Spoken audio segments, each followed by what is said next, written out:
started asking myself these questions that really changed my life. Does my stuff make me happy? If I buy more stuff, will I be happier? What really gives me joy? Why wouldn't I want more of that? And did my life have to continue on this downward spiral?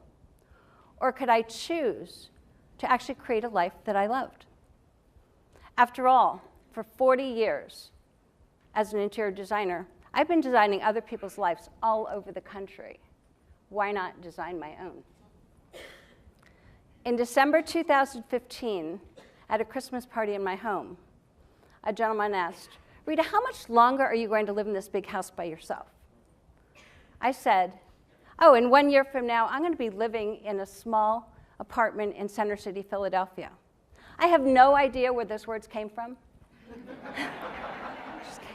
But in that moment, I realized that my words created the future that I would live into.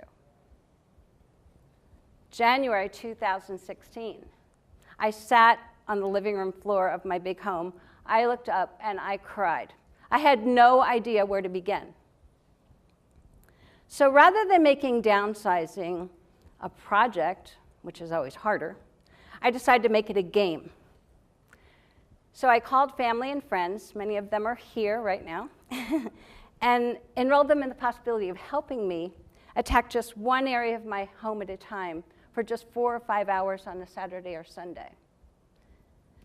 So week by week, for an entire year, they helped me disperse stuff that I'd collected over many, many years. Downsizing is not without emotions. At one point, I found my father's alarm clock, and I could hear him winding it to get up early to provide for our family. As my relationship to stuff changed, the process got easier and easier.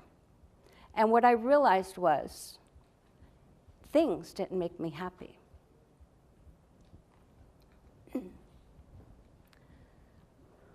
A year later, here I am, Center City, Philadelphia, my beautiful little jewel box apartment. I moved from my 5,000 square foot home in the country to 867 square feet in Center City. I gave away 95% of my possessions to people who needed them or wanted them. And I'm living on 5% of what I once owned. I have all I want and all I need, and I've never been happier. I'm living that simple, joy-filled life that I experienced in Senegal. I'm living in alignment with what matters most to me. More time with family and friends. More resources, more freedom to travel, to learn, to actually live the life that I designed for myself.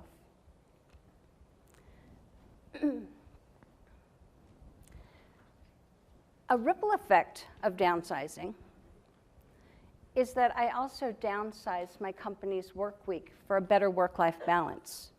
We now work 3 days and we play 4. And, why didn't I do that sooner? And we actually grew the company by 27% last quarter.